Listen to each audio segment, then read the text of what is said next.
ముఖ్య అతిథి జస్టిస్ సుదర్శన్ రెడ్డి గారు, హరగోపాల్ గారు, విశ్వేశ్వరరావు గారు, మాడపు శ్రీధర్ గారు, డానీ గారు,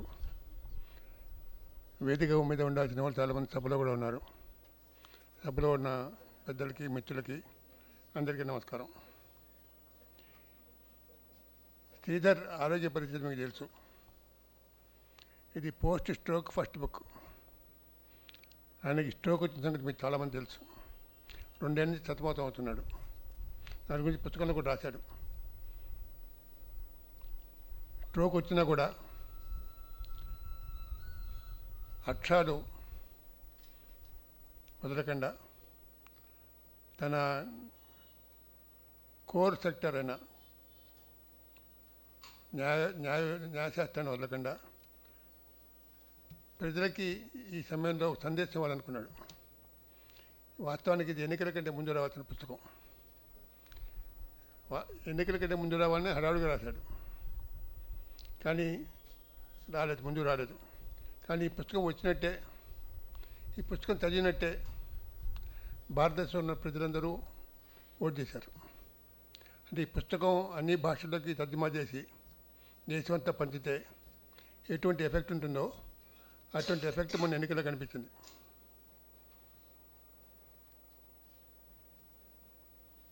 ఈ పుస్తకంలో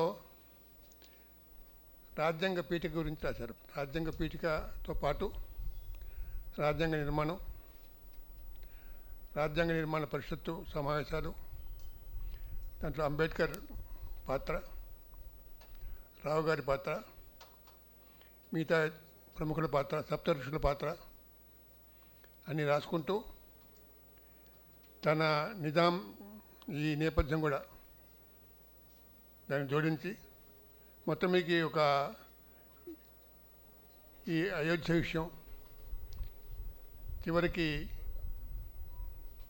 ఎలక్ట్రల్ బాండ్స్ విషయం, ఏ విషయాలైతే ఎన్నికల ముందు ప్రస్తావించాలో ఆ విషయాలని ప్రస్తావించి కాన్స్టిట్యూషన్ ఎంత గొప్పదో, ఎంత పవిత్రమైందో, దాన్ని ఎంత అనుల్లంఘనీయమైందో చెప్తాం అని ఉద్దేశం.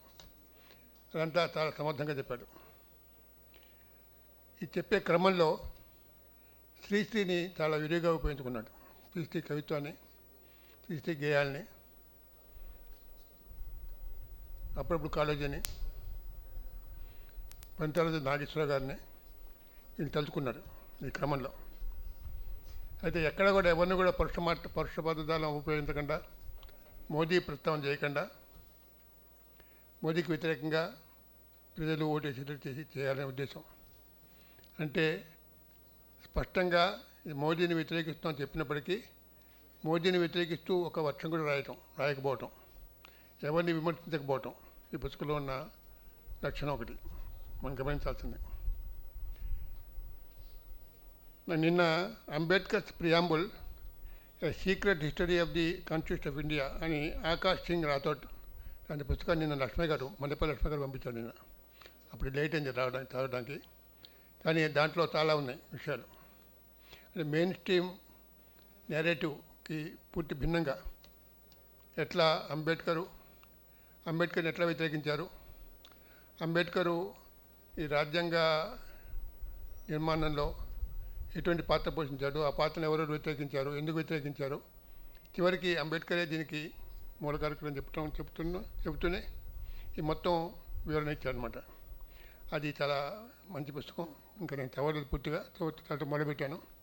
అది శ్రీధర్ చదువుంటే, అది మొన్నే వచ్చింది, శ్రీధర్ చదువుంటే దాని గురించి కూడా రాసేవాడు.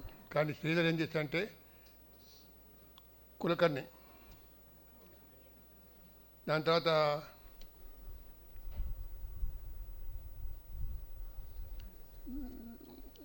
పార్లమెంటు జనరల్ సెక్రటరీగా పనిచేశాడు.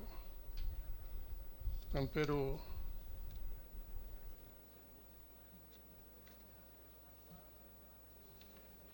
సుజేంద్ర కులకర్ణి. ఇంకోరు ఎవరు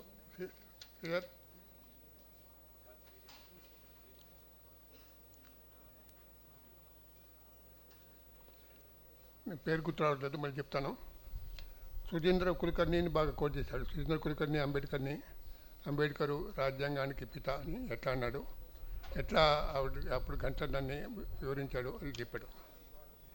అన్నిటికంటే ముఖ్యంగా ఈ పుస్తకంలో రాజ్యాంగ నిర్మాణం సమయంలో ఎటువంటి చర్చ జరిగినాయి, ఎటువంటి వాదోపవాదాలు జరిగినాయి, రాజ్యాంగ పీఠికను అంబేద్కర్ రాశాడా నెహ్రూ రాశాడా అనే వివాదం, ఆ వివాదాన్ని ఆయన ప్రస్తావించి పరిష్కరించాడు.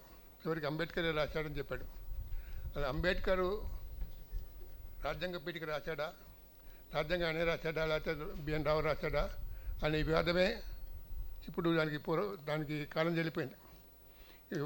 ఇవాళ రేపు ఎవరు ఆ వివాదాన్ని ప్రస్తావించరు. ఎందుకంటే ఎటువంటి అనుమానం లేకుండా అంబేద్కరే ఈ రాజ్యాంగాన్ని రచించాడు, అంబేద్కరే రాజ్యాంగానికి మూలం, అంబేద్కరే రాజ్యాంగానికి పిత అని అందరూ ఒప్పుకున్నారు, ప్రపంచంలో ఒప్పుకుంది. ఇప్పుడు దాని గురించి మనం రాయగల ప్రస్తుతానికి. కానీ రాజ్యాంగ పీఠిక రాసేటప్పుడు రాజ్యాంగ పీఠికకి inspiration resolution moved by Nehru అని ఒక వాదన ఉంది.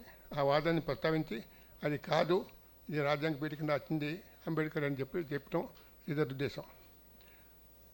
ఇది చెప్పే క్రమంలో చెప్పిన తర్వాత మొత్తం ఇప్పుడు భారతదేశంలో ఉన్న పరిస్థితులు ఏంటి, మతవాదం ఎట్లా ముందుకొచ్చింది, అయితే ఎలక్ట్రల్ బాండ్స్ ఏంటి, రామజన్మ ఉద్యమం ఏంటి, శ్రీరామ ప్రతిష్టాపన ఏంటి, దానివల్ల ఏం జరిగింది అదంతా రాశారు. దానివల్ల ఏం జరిగింది రాయాలి, ఏం జరుగుతుంది, ఎటువంటి ప్రమాదం ఉంది, అట్లాగే ముస్లిమ్స్ని టార్గెట్ చేయటం, దేశాన్ని విభజించడం, సమాజాన్ని విభజించడం ఎంత ప్రమాదకరమో చెప్పాడు. అంటే ఉద్దేశం ఏంటంటే మొత్తం ప్రజలకి వివరంగా ఇప్పుడు ప్రస్తుతం జరుగుతుంది ఏంటి, రాజ్యాంగం ఉద్దేశం ఏంటి, రాజ్యాంగం ఎటువంటి రాజ్యాంగ పీఠిక ఎటువంటి దేశాన్ని కోరుకుంది, ఎటువంటి సమాజాన్ని కోరుకుంది, ఎటువంటి సమాజాన్ని ఉద్దేశించింది, ఇప్పుడు జరుగుతున్న పరిణామాలు ఏంటి, ఈ పరిణామాలు ఇట్లాగే సాగితే దేశం ఏమైపోతుంది, సమాజం ఏమైపోతుంది అనే ఆందోళన వ్యక్తం చేశాడు. అంటే దీన్ని చెప్పేటప్పుడు అసలు మొట్టమొదటి ఫస్ట్ రాజ్యాంగం ఎక్కడ జరిగింది, రాజ్యాంగ నిర్మాణం ఎక్కడ జరిగింది, రాజ్యాంగ నిర్మాణం జరగడానికి కెనడాలో ఎంత టైం పట్టింది, దక్షిణాఫ్రికాలో ఎంతకాలం పట్టింది, మన అమెరికాలో ఎంతకాలం పట్టింది, ఇంగ్లాండ్ ఎంతకాలం పట్టింది, మనకు ఎంతకాలం పట్టింది, ఇవన్నీ బేరీ చేసుకుంటూ చెప్పాడు. సమాచారం చాలా దొరకదు మనకి సాధారణంగా, అవన్నీ ఏరుకోరి దీంట్లో చేశారు. దానికి మనకి సమాజ వికాసానికి రాజ్యాంగం ఎట్లా ఉపయోగపడుతుందో వివరంగా చెప్పడానికి ప్రయత్నం చేశాడు. ఇంకా సంతానం, దివాకర్, మౌలానా హసరత్ మొహాని వంటి వారు అంబేద్కర్ సభలో ఉండగానే దీన్ని ఎట్లా విమర్శించారు. అట్లాగే కలకత్తాకి చెందిన బెంగాల్కి చెందిన ఒక వ్యక్తి ఎట్లా రాజ్యాంగాన్ని విమర్శించాడు, ఎట్లా దీన్ని తప్పులున్నాయి, స్పెల్లింగ్ మిస్టేక్స్ ఉన్నాయి, సింటాక్స్ ఎర్రర్స్ ఉన్నాయి ఎట్లా చెప్పాడు, దాన్ని ఎట్లా వీళ్ళు పూర్వపక్షం చేశారు అవన్నీ చెప్పాడు. అంటే రాజ్యాంగ నిర్మాణ సమయంలో లేని వాళ్ళకి కూడా అప్పుడు ఏం జరిగింది అంటే వాతావరణం సృష్టించే ప్రయత్నం జరిగింది ఈ పుస్తకంలో. ఇటువంటి పుస్తకాన్ని ఈ సమయంలో అంటే నాకు సరే మన రాజ్యాంగానికి స్ట్రోక్ వద్దు అని ఒక హెడ్డింగ్, ఒక చాప్టర్కి హెడ్డింగ్, నాకు సరే నాకు ఎట్లా స్ట్రోక్ వచ్చింది, మన రాజ్యాంగం మాత్రం స్ట్రోక్ రావద్దు, రాజ్యాంగం దెబ్బ కొట్టద్దు అని తన వృత్తాంతంతో రాసుకొచ్చాడు. ఇట్లా రాజ్యాంగాన్ని పరిరక్షించడానికి, రాజ్యాంగాన్ని మార్చడానికి అవకాశం లేకుండా చేయడానికి ప్రజలు ఎట్లాగో ఓటు చేశారు. ఆ ఓటు చేయక ముందే ప్రజలకి చెప్పాలని ఈ ప్రయత్నం చేశారు. ఇటువంటి ప్రయత్నం చేసినందుకు ప్రొఫెసర్ మాడిబు శ్రీధర్ని అభినందిస్తూ నేను సెలవు తీసుకున్నాను. నమస్కారం.